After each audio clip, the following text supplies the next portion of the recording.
39, we'll wait for Beth. Anybody like to tell a story while Beth comes to the seat? Anything? Well, once upon a time. All right, we'll do a roll call, please.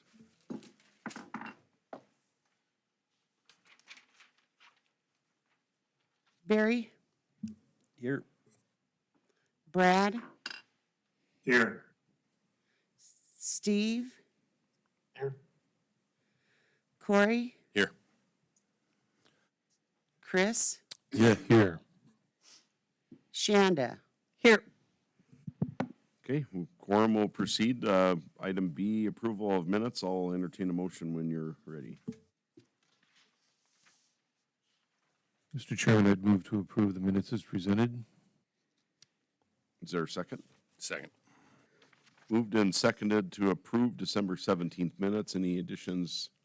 Beth, you got some? Corey? Any discussion on the minutes? Seeing none, roll call vote, please. Barry, Yes. Brad, Yes. Steve, Yes. Corey, Yes. Bo, Yes. Chris, Yes. Shanda, Yes. Okay, motion passes. Item C, financial update. The financial information is included in your packet. If you have anything specific you would like to discuss, I can comment on that. Otherwise, I have nothing else to comment on. Mr. Chairman, I'd move to approve the financial report. Thank you. Is there a second? Second. Okay, moved and seconded to approve the financials. Any discussion? Questions? Roll call vote, please.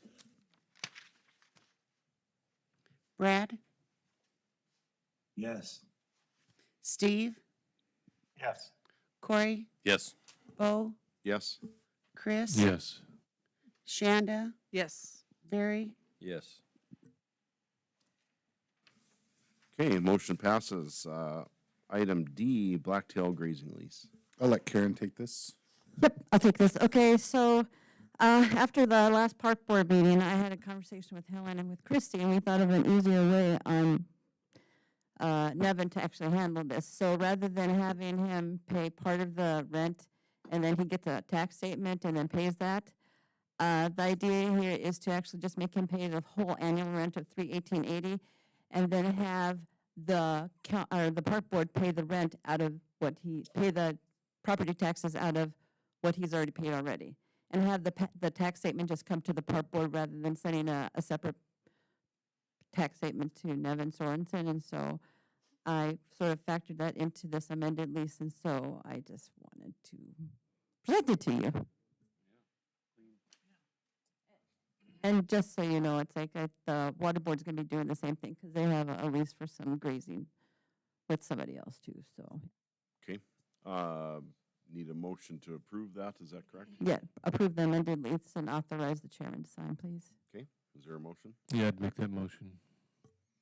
I'll second it.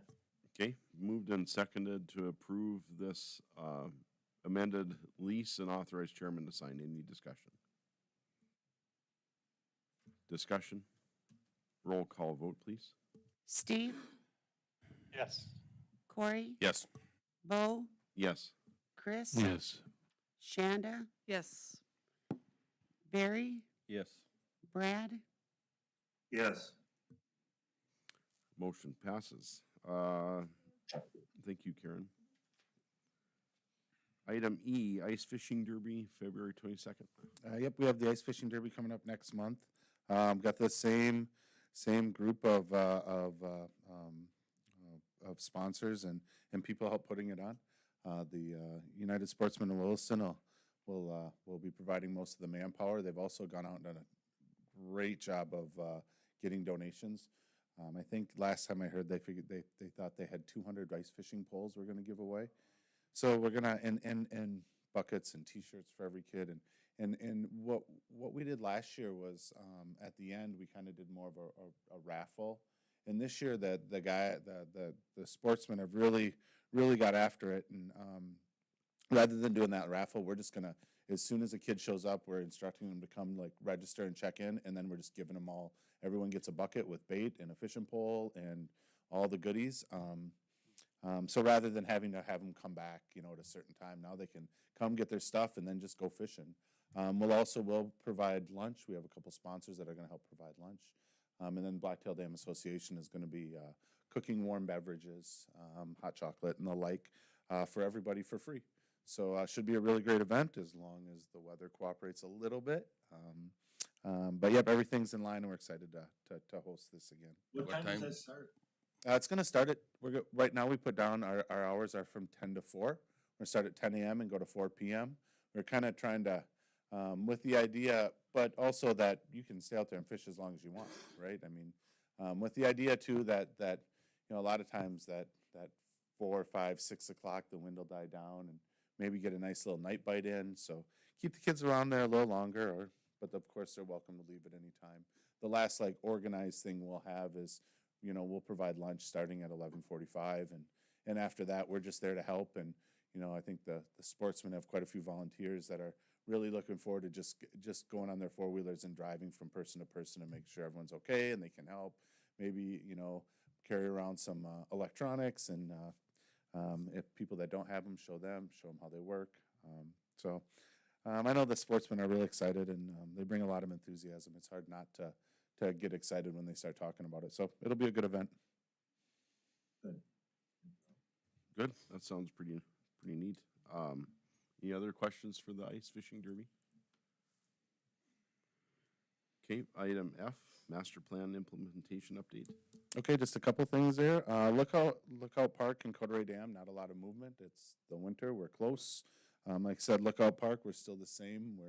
We just got to make the water connection and put up a shelter, and that'll be done, ready to go. Coteray Dam, we're targeting and tracking to be open before Memorial Day, which is always the goal. It'll be a busy month of May to get it done, but feel pretty confident that we'll get it done. One of the big things why we originally knew that we wouldn't get it done with Memorial Day was the electrical components that we needed. They were a year to 18 months lead time on them, but I know they are on their way shipping here now. So that was kind of one of our big concerns, was getting these electrical components. So we got those, they're on our way, so that kind of alleviated a little concern. So it looks like all of our supplies will be here. Just, again, weather cooperates just a little bit in the spring, and we should have no problem getting that done. Blacktail Dam, we're on schedule for J.E. Dunn to put out their bids in next month to do phase 1 of Blacktail. Phase 1's going to be a big portion of it. The big portion of phase 2 is the new community center firehouse. I'm trying to push that back a little bit. Still hoping to start it in late 2025, so it can be completed by the end of 2026. But we're still working our way through getting the design of that building and what all we want in it. So that'll kind of be phase 2 of that. And then moving on to the remaining schedule. I feel good about what we've done so far, but I'm also a little concerned that we could be going a little bit faster. And so I did talk with our team last week about that and how I want to push the pace a little bit more. We're kind of, the plan we're working through right now is that we'll finish up Coteray and Lookout this year. We'll start Blacktail this year. We'll finish Blacktail in 26, and we haven't decided which one. Either McGregor or Epping will start at the beginning of 26, and then whichever one we don't, and Little Egypt will start at 27, with the goals of getting them done by, maybe not by the end of 27, but go into the 28 construction season, finish things up. That's kind of our goal. We want to push the pace a little bit more than we have, and like I said, I'm okay with the pace we've had. We've had to get to know each other as a team and figure things out, but now we're going to try to go a little bit faster. We want to get this job done sooner rather than later. Otherwise, that's all I have for master plan implementation. Okay, thank you. Any questions? It just always amazes me that you're talking about 27, 28. It's just Oh. crazy. Yeah. seems like a long time ago we decided to do this, yeah. Yeah. So that's pretty cool. Black Hill starting to spring, Mm-hmm. yeah. Okay. Item G, Parks update. I don't have a lot to update. You know, for the most part, everything's been shut down. I can tell you that, well, I mean, just one of the best things that I made sure got done here, and it wasn't that I had to do a lot, was get that ice access open at Little Egypt. It is well used, and not just Little Egypt. I mean, you go down to the Big Lake, and I mean, I couldn't even count how many houses are down there. I mean, it's hundreds and hundreds and hundreds and hundreds on that side. But also a lot of them using our ice landing. I know, I guess not this past weekend, the weekend before, I drove down there on a Sunday, and I think there were 12 or 15 cars parked just right inside the ice access, you know, with their trailers and their four-wheelers up, and then they dropped them and drove off. It gets used a lot. It was a good thing. Still having ice fishing at all of our parks except for Coda Ray. Coda Ray is tough to access right now with the construction. It's tough to get on. We've seen a few people just walk on to go fish it, but it's tough to get a car or an SUV on it just because of the construction that's going on. But all of our other parks are getting used for ice fishing as well. Otherwise, that's all I got.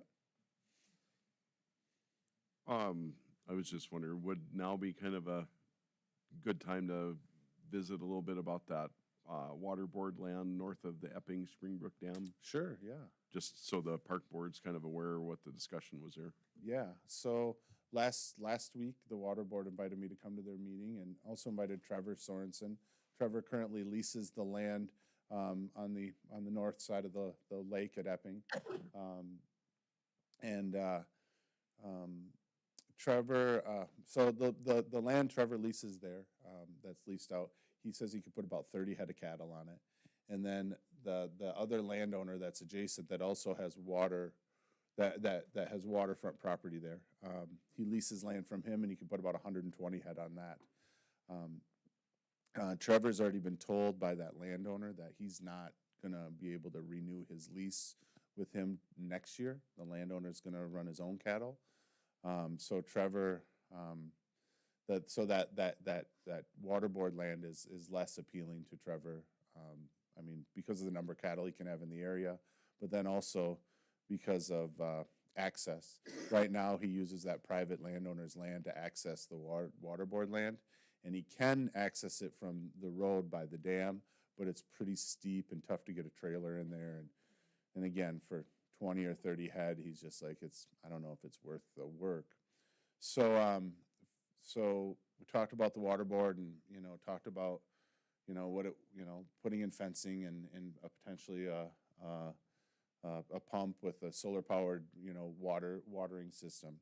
And, I mean, there's real money in that. Even if we got a 70% grant that'll cover, there's still real money in like our lease here for Blacktail was $300 and some. It'd take a long time to make up anything with $300 a year. So I proposed to the water board that, it sounds like this is gonna be Trevor's last year. I propose that we don't mess up what we got going on there, let Trevor finish out that lease, have one more year. And then in 2020 and 2026, the water board lease the land to the park board. And that just be the plan moving forward. They seem very open-minded to that. I mean, they didn't make any action or comment on it too much, but they did talk about it, and they seem very open-minded about it. So, and just a way to save money, and then we would move on. I would move on to now that grant money that I've got. Now we would move on to that private landowner and talk to him and say, what can we do here? Because that's just work our way up Stony Creek, basically. Just work our way up the creek and say, okay, where can we start doing improvements? Whether that's, putting in vegetation, that riparian area, or again, finding a way to water cattle out, fencing out, whatever that may be. But we just won't need to spend on the water board land because it sounds like a realistic thing that we could just lease it from them. So I think that's a good deal. I think common sense wise, I think it just makes sense. Yeah, and the discussion that led to this was, how do we keep the livestock out of the water? Because we have those buoys in there for the blue-green algae. It only makes sense to try and come up with a plan to keep the cattle out of there. I mean, as a cattleman myself, I mean, it was good to see the water board was willing to come up with a plan to keep their land grazed. And I think we could have made something work if Yep. he really wanted to, but I think this is a good option. But working with that other landowner, I hope we can find a way that, so he sees the importance of what we're talking about. It would be nice to try and make sure for a while that we could keep those cattle out to see if there's any big improvement. Mhm. I think there will be. I do too. And I agree. It was really nice. The water board was very respectful of the fact that the park board and the county wants to make that a clean, nice lake, and they really had the same idea, and that was really nice to hear. Okay, any questions? I just thought it'd be a good update for everybody here, so. All right, well, if there's no other parks update, next meeting, item H, February 18th. If there's nothing else for the good of the order, we will adjourn 8:55. Thanks, guys. Thank you. Thank you. I don't know what you want to do with that.